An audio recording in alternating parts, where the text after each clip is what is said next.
Marcelo De Bacco. Muito bom dia, meu amigo. Seja bem-vindo ao Bom Dia Agronegócio, debutando nesta abertura de mercado. Bom dia, tudo bem, Carol? Tudo bem contigo? Tudo ótimo. Então, maravilha. Marcelo De Bacco, a semana está agitadíssima para o mercado de grãos, para o trigo não é diferente. Como é que você está avaliando esses primeiros dias dessa semana, diante de notícias que o mercado já conhece, né, Marcelo? A gente percebe que, comparando com a movimentação do mercado de milho e de soja, se nós olharmos a bolsa, né, milho e soja, todos os meses estão meio emparelhados. Então, o mercado espera novas notícias, como o Aaron muito bem colocou ali, o mercado espera novas notícias para se movimentar. E no trigo, a gente percebe que, por exemplo, maio de 2023 está em 40, 42 pontos, às vezes 48 pontos acima do mês presente. Isso quer dizer que os fundos mesmo já verificam que existe uma insegurança nessa equação da oferta e demanda, existe uma insegurança no abastecimento, e um dos fatores principais, além da quebra de safra quantitativa, é a qualidade, né? Onde mais se perdeu trigo no mundo foi o trigo de panificação. Então, aumentou a oferta de trigo-ração, não porque alguém plantou trigo-ração, mas porque se perdeu qualidade do trigo de panificação. Isso, que impacto isso tem, Marcelo, nas operações seguintes do mercado? Onde que essa demanda vai buscar esse trigo de melhor qualidade ou o que vai ser feito desse trigo que vai só destinado para ração? Como é que serão aí os ajustes de operações dos compradores, dos vendedores para atender essa demanda por um trigo de maior qualidade? A gente já percebe de 2019 para cá, houve um incremento na necessidade de comercialização de trocas de trigo no mundo de 30 milhões de toneladas. E a gente está falando de trigo-trigo. Ninguém está falando aí de a qualidade desse trigo.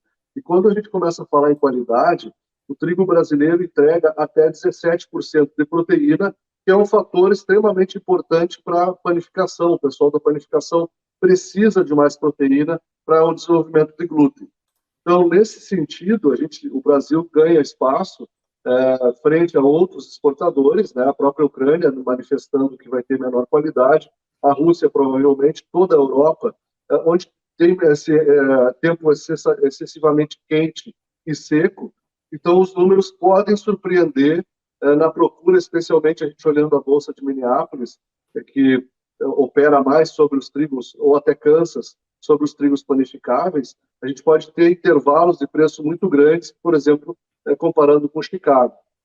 Onde o mercado vai buscar, não existe mais, vamos dizer assim, um maná, não existe um paraíso onde buscar o trigo, de repente achar alguém que está fora do mercado.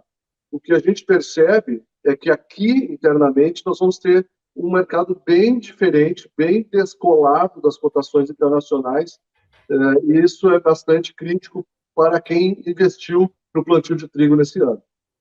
Era isso que eu queria entender, como tudo isso está se traduzindo para nós, Marcelo, porque tinha essa perspectiva de um investimento grande, de um aumento de área. Qual é a sua avaliação para o mercado interno agora? Que momento o produtor de trigo no Brasil está vivendo? O produtor de trigo fez um investimento num dos momentos mais caros, né, onde o insumo custava mais caro, o fertilizante, todos os insumos custavam mais caro no momento da implantação.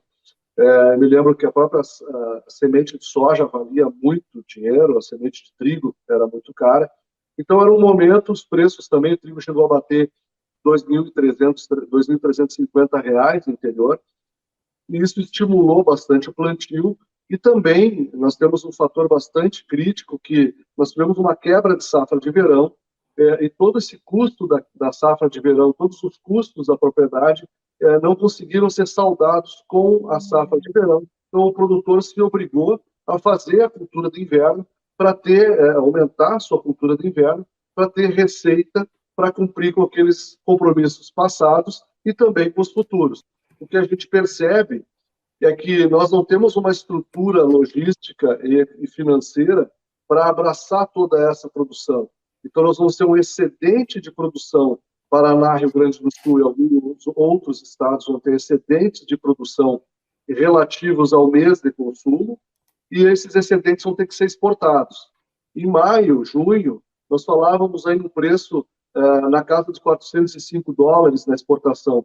Hoje se fala em $340 na exportação, se falava num câmbio acima de 5,70 para dezembro, hoje se fala num câmbio na casa dos 5,21 para dezembro. Exato. Então, todo esse panorama tem que ser observado.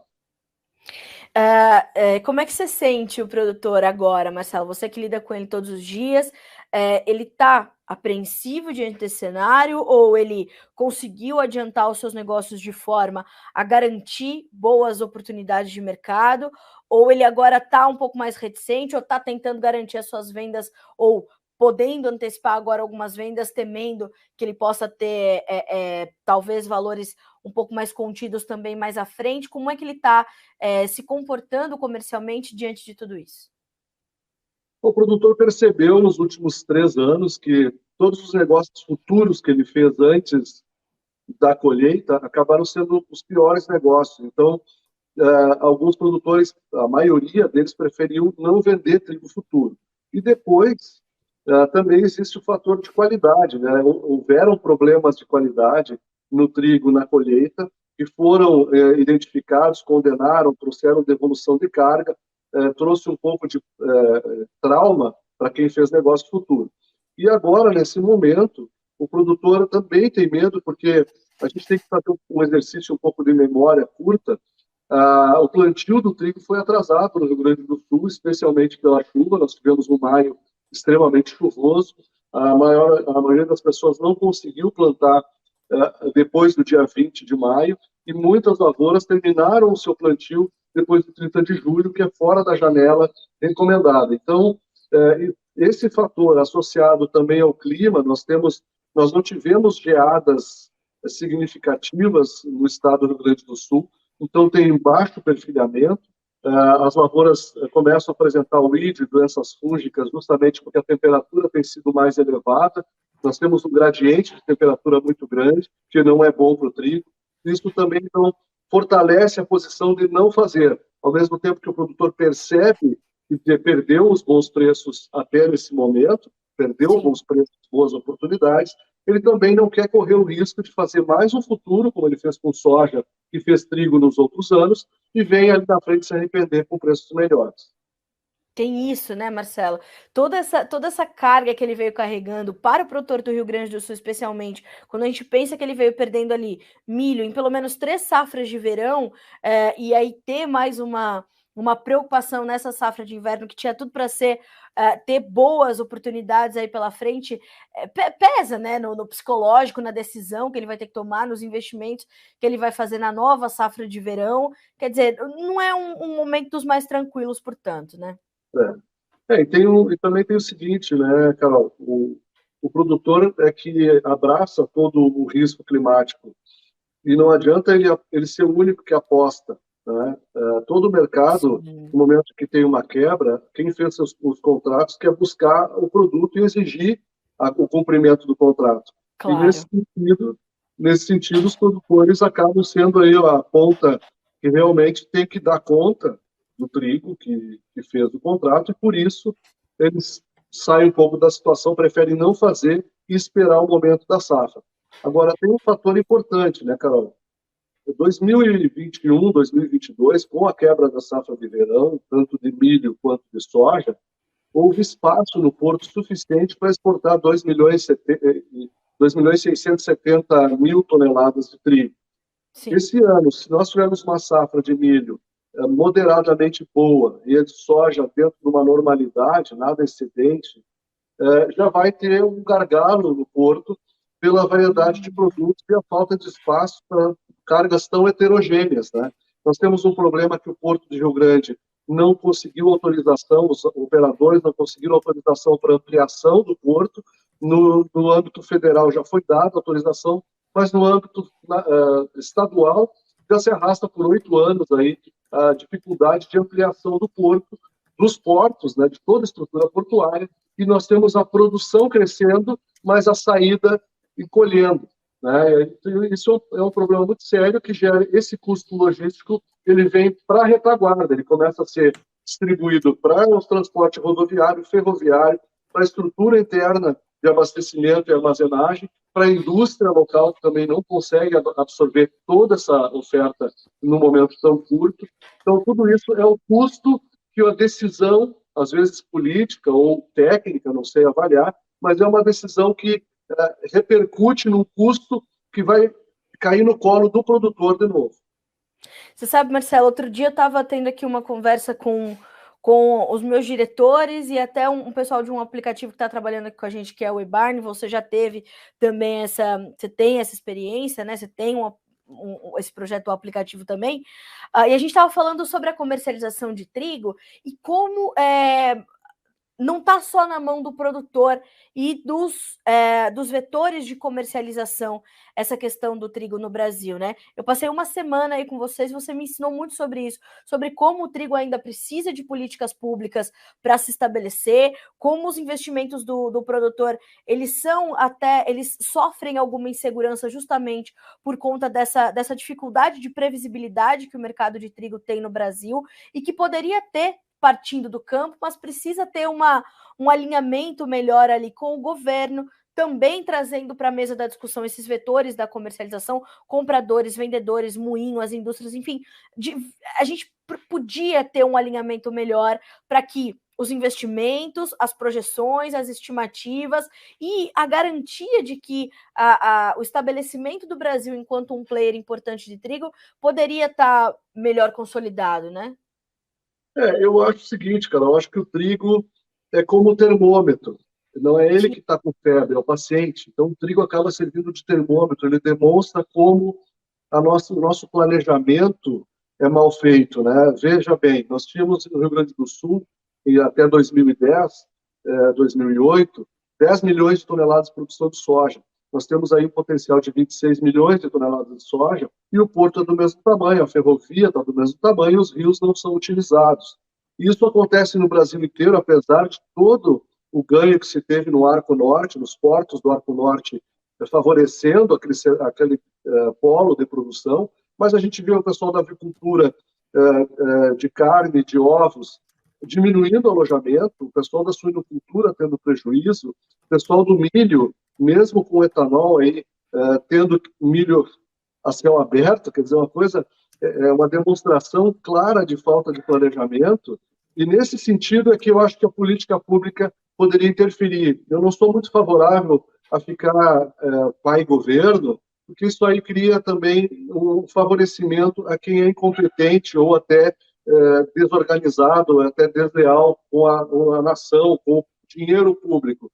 Mas eu acho que, nesse sentido, o Estado, no sentido de ente verificador das desigualdades, né, ele poderia dizer, olha, o juro está tanto, está subindo tanto, está favorecendo, ele está favorecendo o especulador, está trazendo capital internacional. Nós vamos fazer o seguinte, para esse setor de produção, vamos estimular a armazenagem no interior, vamos estimular o crescimento dos portos que já existem, nós temos Santos esgotado, nós temos Paranaguá, todo mundo criando estratégias de recebimento de mercadoria e saída, mas ninguém consegue liberar que aumente lá 80, 90 metros de porto.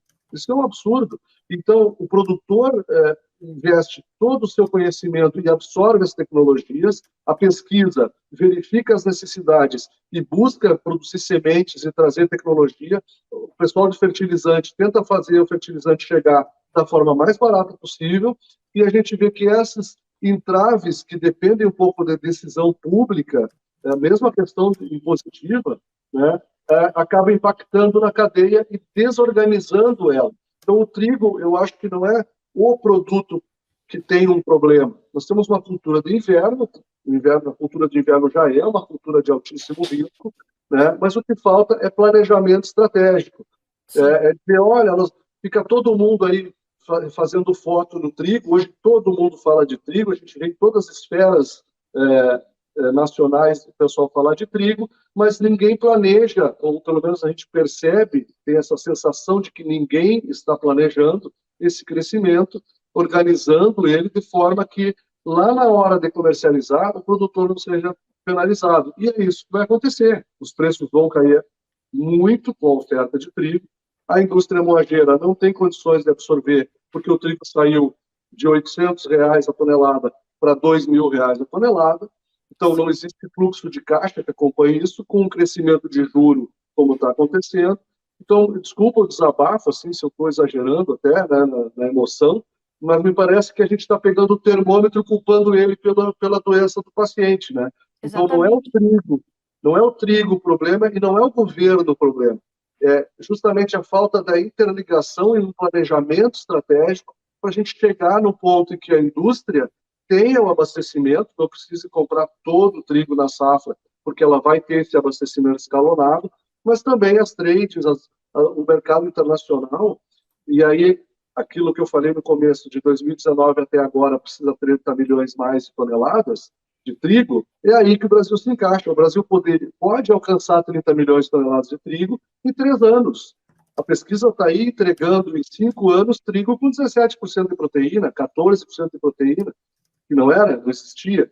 Então, esse planejamento é que precisa acontecer a nível de Ministério da Agricultura, da Fazenda, até da presidência, dos governadores, das secretarias da Agricultura, dos polos dos sindicatos rurais, e isso teria que estar um pouco mais dentro de uma lógica comercial e de faturamento, vamos dizer como se fosse uma empresa, do que de vantagem política. Agora é um ano político, eu vou falar de trigo porque está na frita, está bonito falar de trigo. Faz 32 anos que eu estou no mercado de trigo e a gente só vê o político chegar perto do trigo quando está perto da eleição. Depois eles desaparecem. É bem isso, assim, e eu justamente essa situação, e é tão interessante a gente observar isso, que assim, quando explodiu a guerra na Ucrânia e o Brasil, primeiro a gente teve aquela história da Índia dizendo, não, a gente vai chegar com o que falta de oferta, a gente vai conseguir alimentar 2 semanas depois, sei lá, uma semana depois, calma, a gente não é bem assim, a gente falou que dava, mas aí veio um calorão, acabou com o nosso trigo, vamos ter que atender aqui primeiro os indianos, naturalmente, depois a gente vai ver o que faz. E aí o mercado, uma montanha-russa de emoções, né, Marcelo? E aí o Brasil se mostrando como uma alternativa interessante para o mercado, exportamos volumes interessantes, e aí todo mundo quer falar de trigo. Mas e quando a situação mudar, né? Qual vai ser o respaldo que essa cultura vai ter, que esse produtor vai ter? A gente está falando de uma crise que foi desencadeada por essa guerra e trouxe o trigo para o noticiário de uma forma que você já tinha visto acontecer antes, Marcelo, nos seus mais de 30 anos de mercado? Não, claro, o trigo sempre teve maior produção, até porque, diferente do soja e do milho, o trigo é produzido em quase todos os lugares do mundo, né? Então, era muito mais fácil corrigir a oferta na próxima estação, porque a gente, por exemplo, agora está terminando a colheita de inverno nos Estados Unidos, tem 98% colhido, tem 85, 86% colhido Rússia e Ucrânia, a Europa praticamente liquidando a sua colheita de inverno, e já está entrando a colheita de primavera, quer dizer, existia esse encaixe, aí vinha depois do hemisfério sul, Argentina e Austrália, trazendo oferta, então sempre existia uma onda de abastecimento. Agora, esses dias eu fiz esse exercício, se a gente traçar uma linha de tendência dos preços de trigo de 2015 para cá, sobre as máximas e as mínimas, o vértice estava se abrindo independente da guerra. Então, se a gente abstrair aquele pico da guerra das altas, o mercado estava subindo justamente por essa questão da necessidade maior da demanda global de trigo, até porque a gente fala da questão da Covid, da guerra e tudo mais, mas as pessoas continuam tendo filhos, existe um crescimento demográfico, então existe um crescimento orgânico da demanda, que não consegue mais ser abastecido só pela oferta local, como acontecia em alguns países, né? Marcelo, olha só o comentário do Kleber Board pelo Instagram, achei bem interessante. O anúncio de várias indústrias para etanol de trigo nos próximos anos levará o foco ainda mais para um trigo não panificação. Como é que você avalia esse momento e avalia essa colocação do Kleber? Olha, eu não tenho, assim, intimidade com a produção de álcool. Minha família produzia vinho lá em Bento Gonçalves, né? Pipas e vinho, tabaco. Mas o que eu percebo, assim, uma das maiores economias trigueiras do mundo, que é os Estados Unidos, que são os Estados Unidos, Canadá, se esforçam em produzir etanol de milho. A gente faz cerveja de trigo, mas faz uísque de milho. Então, me parece que a conversão energética do trigo não é tão eficiente para a produção de etanol como é o milho e a cana-de-açúcar, que é um produto bastante tropical aqui que o Brasil tem em abundância. O que eu vejo na questão específica de trigo panificável ou não panificável é como esse produtor, como a pessoa que está na outra ponta vai se planejar. Imagina que nós não tivemos um planejamento organizado suficiente para as variedades de trigo panificável que já existem. As diversas qualidades que são colhidas na mesma região são abraçadas pelas estruturas de recebimento em armazéns separados para que não haja contaminação e o trigo atenda à indústria panificável ou à indústria de exportação. Tá? Como é que eu vou fazer? O milho hoje vale R$ 90 o saco, o trigo está valendo 106. Quem é que me diz que esse produtor vai vender para etanol? Qual é a vantagem que ele tem de vender mais barato o trigo dele, mesmo que seja um trigo de qualidade não panificável? Olhando para o trigo, tu não vai saber. Ele não tem uma marcação para que ele serve. Isso vai ser a nível de laboratório ou a nível de indústria. Então, essa contaminação da qualidade do trigo não panificável sobre o trigo panificável pode desmoralizar o trabalho já feito para a melhoria do trigo nacional. O reconhecimento do trigo brasileiro como um trigo panificável é uma vitória do agricultor, porque ele que comprou essa briga da tecnologia, ele que pagou esse custo primeiro, para depois ter a recuperação do preço. Então, no momento que se tem uma variedade não panificável, como que isso vai ser separado, de que forma ele vai ser atraído a cumprir, a entregar e a comercializar o seu trigo mais barato no mercado, se ele tem um outro mercado pagando R$ 10 mais por saco no momento. Esse é o meu receio. Não estou falando contra a indústria, eu acho que essa indústria tem que se instalar em todos os locais, a gente tem que ter uma homogeneidade maior na distribuição de energia e na produção de energia, mas tem que ter um pouco de responsabilidade com o que já existe e não olhar só para o próprio umbigo, nem só o moinho de trigo olhar para o seu umbigo, nem só a trading olhar para o seu negócio de comércio internacional, nem só a indústria de energia olhar para o seu negócio e dizer agora que produzir etanol de trigo e azar se tu precisar comer pão amanhã. É verdade. Planejar um pouco isso, né? Exatamente. Marcelo, olha, é sempre bom conversar contigo, a gente aprende muito nas suas entrevistas. Obrigada mais uma vez por estar conosco, viu, meu amigo? Você é sempre bem-vindo aqui no Notícias Agrícolas e, claro, aqui no nosso Bom Dia Agronegócio. Fechado? Fechado. Obrigado, Carol. Forte abraço a todos aí. Boa semana. Obrigada. Um abraço para ti, um abraço para sua família, que eu amo. Até mais, Marcelo. Obrigado. Obrigada.